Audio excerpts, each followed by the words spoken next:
Hi, Elsa. Hi. So Elsa is a counselor who works with high school students. And, for a lot of the moms here who do have teens, one of the biggest questions was, I mean, we're not out of the woods yet with COVID. A lot of the states still have a lot of the restrictions, so they're isolated from their friends. They're not for a lot of them from work or their normal routines.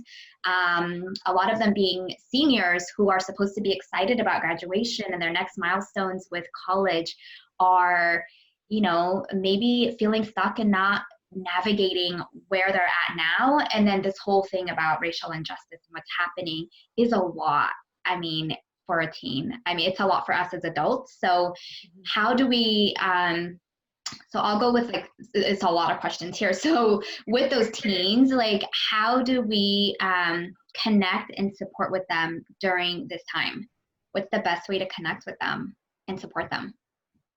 So I just want to start with thanking you for allowing me to be involved in this discussion, and to everybody else who's already spoken. I just feel really encouraged right now and inspired, and just reflecting a lot more on my own personal experience with all the events that have been going on recently. And it's a lot. And even if we just take a step back and we're trying to figure out ways to connect and support with our teens, just also looking at how it's affecting us as parents, as mothers. I applaud you, all of you, for being amazing parents, and even being willing to step in and educate yourself, so that you could be a better support to your son or daughter moving forward in the course of the events that are happening right now. And so I have wanted to quickly say I've been working in the field as a high school counselor now. It's going to be 7 years, but I always learn something new every day. I believe in lifelong learning. So again, I appreciate being involved in this conversation so that I can find more better ways and strategic ways to support my students and scholars at my school. And as Deborah mentioned, as high school counselors, we have large caseloads. I have over 400 students on my caseload. So we've had to get very creative with this whole shelter in place, and finding ways to support our teens, while also keeping ourselves afloat. And so I took a couple of notes, and on the questions that Barry asked me. And so the first question was, with teens and young adults being isolated from their friends and stuck at home with their normal routines, how are you finding ways to connect and support with your students during these tragic events?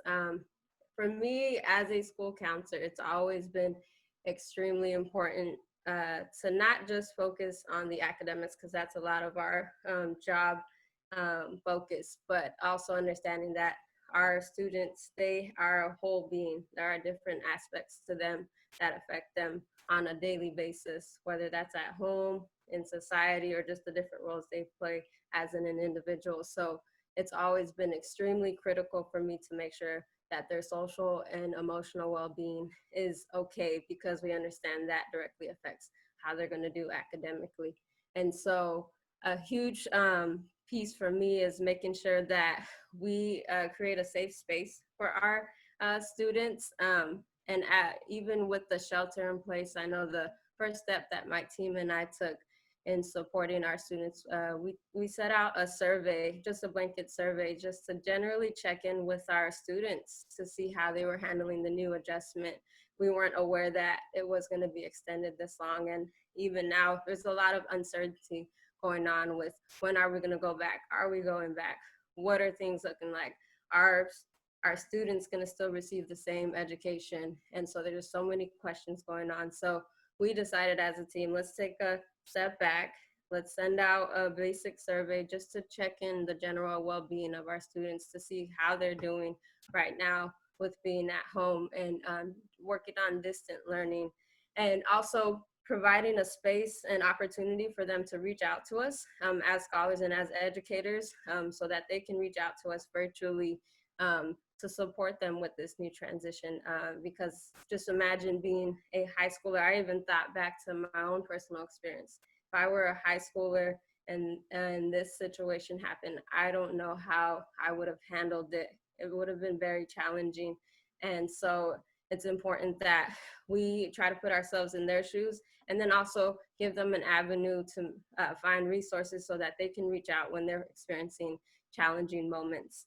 And at our school site, we also have what is called a health and wellness center, and that provides social, emotional, and mental service support for our students. And so for any of the extreme cases, we have students and a lot of our Black and brown population, young men and women, who struggle with depression and just the lack of resources. I actually work in Oakland Unified School District, so there's just a lot of disparities that come against us, but we do our best to work against that. And so we have what is called a health and wellness center on campus, and they have therapists and counselors, professionals in the field who are there to check in with our students regularly. So any extreme cases, because we have such a large caseload, we may not be able to do everything. We make sure to send over referrals down to our therapists so that our students have someone who's checking in with them regularly. And something else that my team, and I keep saying my team, it's myself, and as assistant principal and a case manager, we also made sure that we made ourselves available several times during the week so that students can reach out to us virtually, whether that was through a Zoom call, Google Hangouts, or just simply through email or text message, just to see how they're doing. Because from day to day, we're receiving so much information and so many things are changing on a daily basis. We understand that our students are being affected greatly by this. So just being available for them so that they have somewhere where someone they can speak to who they trust. I know something that's important for me as a counselor when I do check in with my students. I understand that not every child is the same. So making sure that some students may not be as vocal, so I may have to take that initiative and reach out and check in more regularly with them to see how they're doing and how they're being affected by the events in the society. And the next question that I was asked, what are some ways parents can connect with their teens during this time and help them express themselves?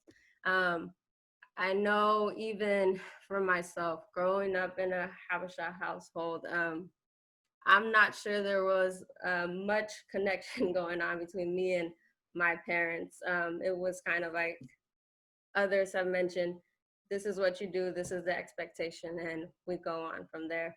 I think it's extremely critical that we find ways to make safe spaces for your son or daughter to express themselves, especially with everything that's going on in society. Finding a way to, whether it's a weekly or daily check-in, a space for them so they can just sit and talk with you. And again, as I mentioned before, not every child is the same. So some may prefer writing, others may prefer expressing themselves through art. Some may not even, and no offense to you parents, they may not even want to express themselves to you. They might have somebody else they feel more comfortable speaking to. That can be either a mentor or a counselor at the school. And so connecting them with someone so that they have just an avenue or a space where they can express themselves and not hold on to all of the stress and chaos that's going on in our society and our world today. And then someone else mentioned this also in the conversation. It's extremely critical that we share positive affirmations with our students, our children, and not what the society says about our children, and letting them know that they matter, that the world needs them, and that what they're doing today will have an impact on what goes on tomorrow. So it's extremely critical that you're constantly speaking life over your son or daughter, and affirming them in a way that the rest of the world may or may not be doing. Another great way for parents to connect with their children is to set days or times throughout the week where you can connect with your child, doing a fun activity, because right now we're receiving so much exhausting information and overwhelming information. Something to help kind of balance that. So whether that's a movie night, painting, going for a walk, just finding other creative ways to connect with your son or daughter, so that it can help lighten the load of all of the stress that's going on in our world right now.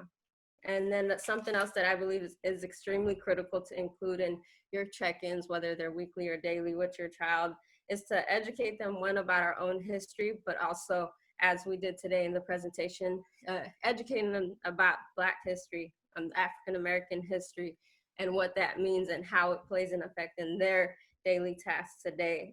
It's extremely critical that you work with them, and it's also at home where they can receive that education. And as you can see, we are now all learning remotely and distance learning. So you have the ability to also get a lot more involved in your son or daughter's education to see what kind of information that your teachers and the academics that they're receiving from the school site.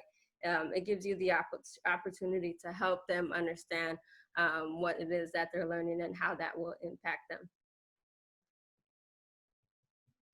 All right, and then the next question, with so many of the normal routines being removed due to COVID, what are some ways teens can practice self-care and take care of their mental health and stay connected? So this is something that is extremely important to me, self-care and taking care of our mental health. And as we know, with all that's happening to our Black men and women in society today, this is taking a toll on a lot of everyone's mental health and causing and forcing everybody to really start doing some self check-ins, and also just admitting that we're not okay, that we do also are having hard moments and hard days, and due to having the shelter in place, we're at home with our children a lot more. And so I know it's extremely important that we also take out the time to make sure that we're taking care of ourselves and that our children are finding creative ways to also practice self-care and mental health. And I also firmly believe that that also starts with us as parents. And I appreciated one of the speakers also mentioning how sometimes we have hard moments and hard days and are overwhelmed as mothers. As you all know, we hold many hats. And so it's important that we also open up that conversation with our child and letting them know those moments or those days where, you know, we're a little bit frustrated and where we need some time and self-care. They watch everything that we do and how we react and how we handle situations. So I think it's just as important to show them how important it is to practice self-care. And with our teens, I think something that is it can be a positive and a negative thing. So just the access to social media, even for ourselves, there are moments where we have to sit back and acknowledge, like, okay, this is too much. I think it's time for me to turn off my phone because there's so much information being put out there. And then there are moments where it's also a great opportunity and avenue to express ourselves and to express how we're feeling. And just being able to monitor that and even talk with your son or daughter about having a balance so that it's not too much of one thing, so that they aren't overwhelmed and feeling overwhelmed every day and then completely shutting down, but finding a way to balance that so that they are keeping up to date with what's going on in the news, but also finding ways to speak up, but also take care of themselves. And I also mentioned in answer to one of the previous questions, there are some children who may not be as vocal. They may be able to express themselves more so through writing or journaling. And another critical way for them to practice self-care can be through exercise. I personally believe movement is life. It is really important that right now we're sheltered in place. So I know that's been a little bit of a challenge to get outside and do everything that we want to, but it could be as simple as a walk around the neighborhood or getting involved in sports or just finding creative ways to work out at home, finding ways to get yourself moving and active so that we can just help our mind process all that's going on a little bit more clearly.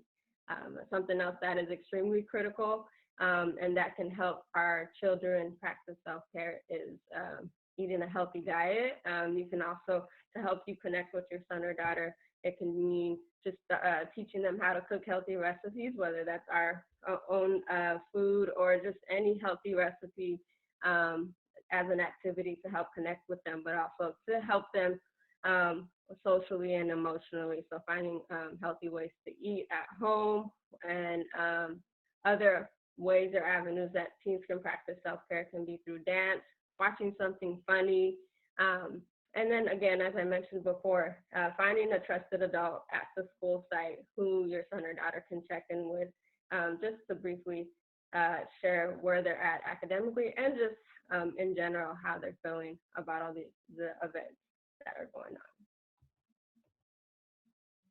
All right, and then the next question, how are you explaining or helping your teens process these current events, and what are the responses that we're getting from the teens that we work with?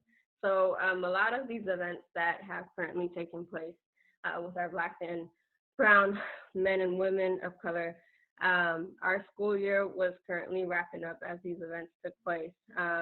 And so I know our teachers and a group of us staff members took it upon them to step out and create a peaceful protest at one of the high schools. And again, based on your level of comfortability, whether you decide you would like your son or daughter to engage in these protests, that's up to each household.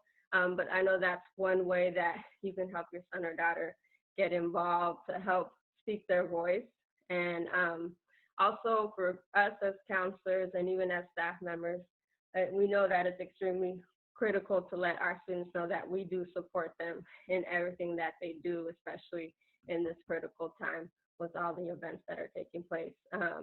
Some of our students also found ways to create music to help express themselves to the rest of the community. During our graduation ceremony, our principal spoke out about the injustices that are going on in our communities, and injustices that we face every day, even within our district and in our society. And just we experience them pretty often. So for us, this is an ongoing conversation. So having those who are in higher positions speak up, and those who have the opportunity to reach out to those who are in leadership, making sure that they speak up for our Black and Brown kids is extremely critical. Other one second.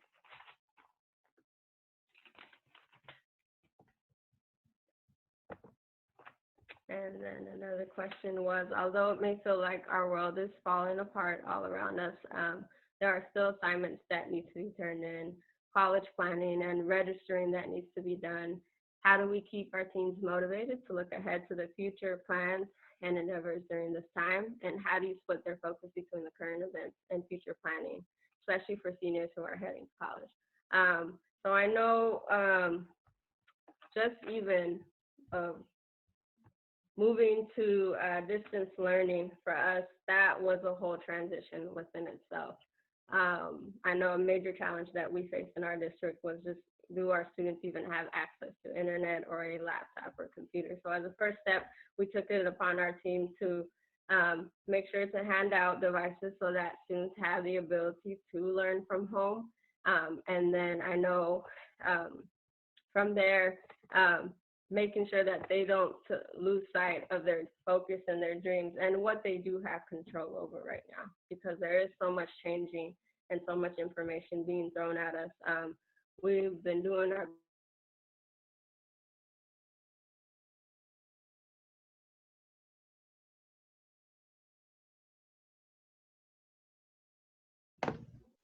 Oh, we lost you there, Elsa. Can you hear me? and emotionally. And so we lost you there for just a second, like a few seconds. Okay. Okay, we can hear you now. Yeah. Perfect.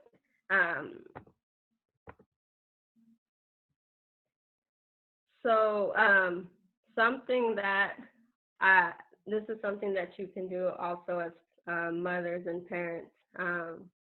Something that is extremely important and critical for us all to do is to be involved in your son or daughter's education and making sure that they're being treated fairly. Oftentimes, as an educator and as a counselor, I have some of my students who come to me and speak about the injustices that they experience, even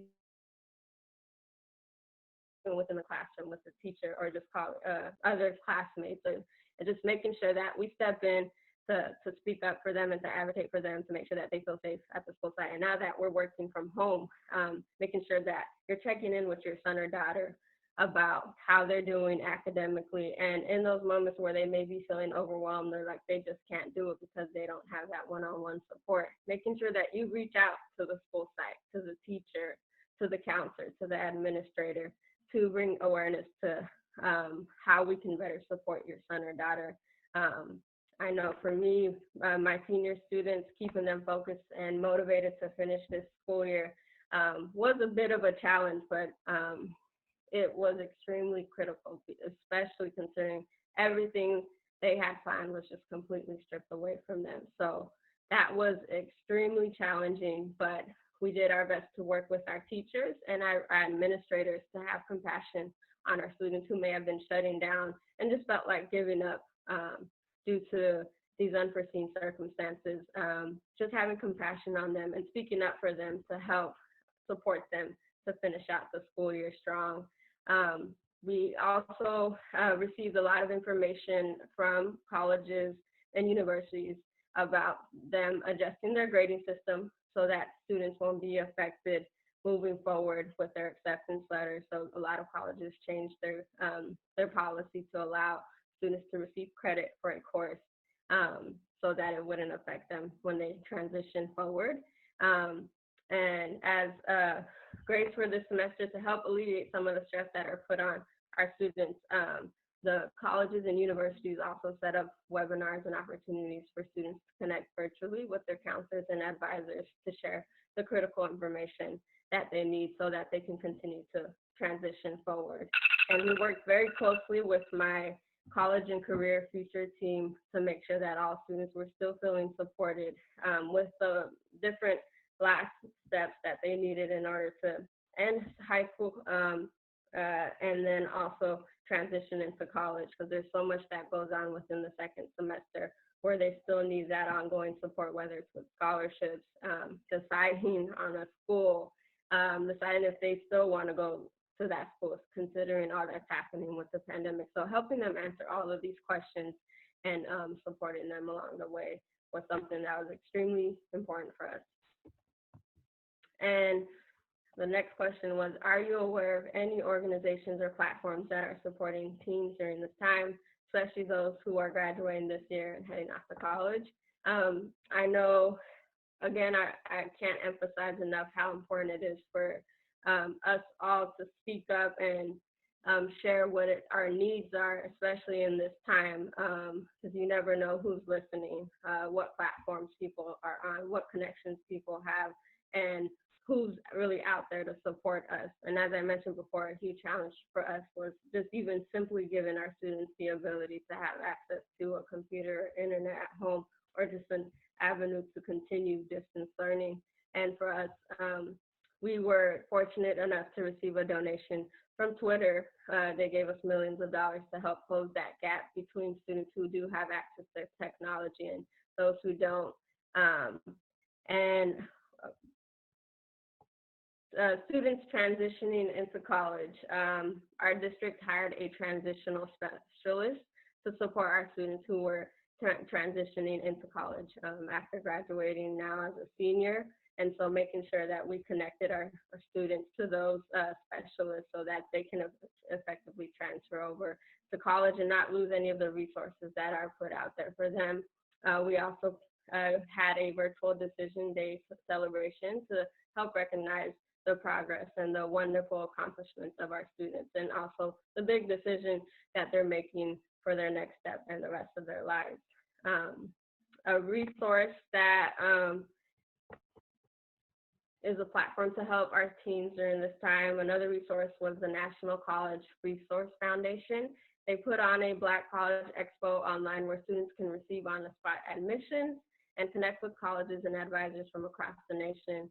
We also have what is called the Oakland Promise Scholarship, which is one of many scholarships that provides free money to our students who qualify and meet the requirements to transition to a college or a career technical program efficiently. So finding out from your counselor or college and career counselor what is available in terms of financial scholarships or just college and career support to help your students transition into college is extremely important. I say it's never too early to begin, even for us at our site.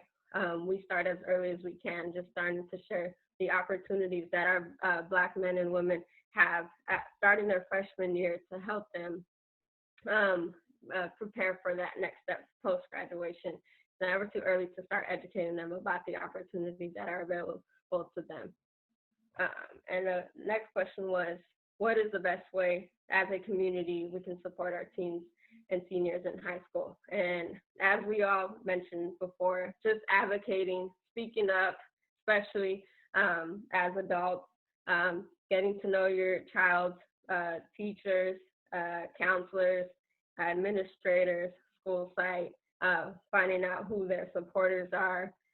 Push our teens to get into positions of leadership is extremely critical. If your son or daughter's school has a leadership program, encourage them to step up and join that, to join a club, join sports, join the STEM field. I know even for myself, I am a counselor over the engineering cohort at my high school, and we don't have that many Black men and women who are in our cohort. And so that's something we're constantly struggling with. We're trying to get more and more of our young men and women involved in these spaces where you don't see so many of us. So it's extremely critical that we encourage them and let them know that they belong there and that they deserve to be there and they have the strength and the wisdom to be there. Sharing resources is extremely critical. Encouraging them to try new things. Another, right now with the remote distance learning that's going on, another way that you can support your son or daughter at home is by encouraging them to take classes online. Most school sites offer the opportunity for students to take college courses where they can receive both dual credit for high school and for college, almost completely for free. It's called the Concurrent Enrollment Program at our high school site. So different ways that they can jump ahead or just recover credits that they may have missed out on due to the unforeseen circumstances of this last semester in school, finding ways to continue to build on their education. They can do that over the summer, pushing them to get involved in internships and different programs so that they can help build their resume and their profile and continue to just affirm them and let them know again that they have it within them to do these things and that they have the support from you as well.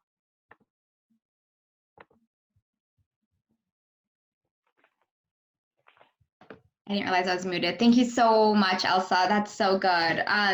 One thing I kept hearing you say over and over again is to advocate for our teens.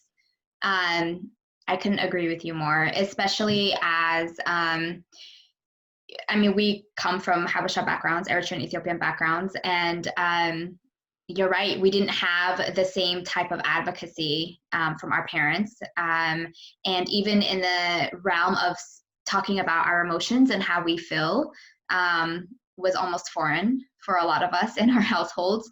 So I couldn't agree with you more as far as, you know, those constant check-ins that you were talking about as far as their mental health and where they're at, and then advocating for them in every area. So good. Thank you so much, Elsa. I appreciate it. You dropped a lot of great resources. I'm gonna email you to grab those from you so that we can share them on the Habesha Mom site. Those are really good. Thank you.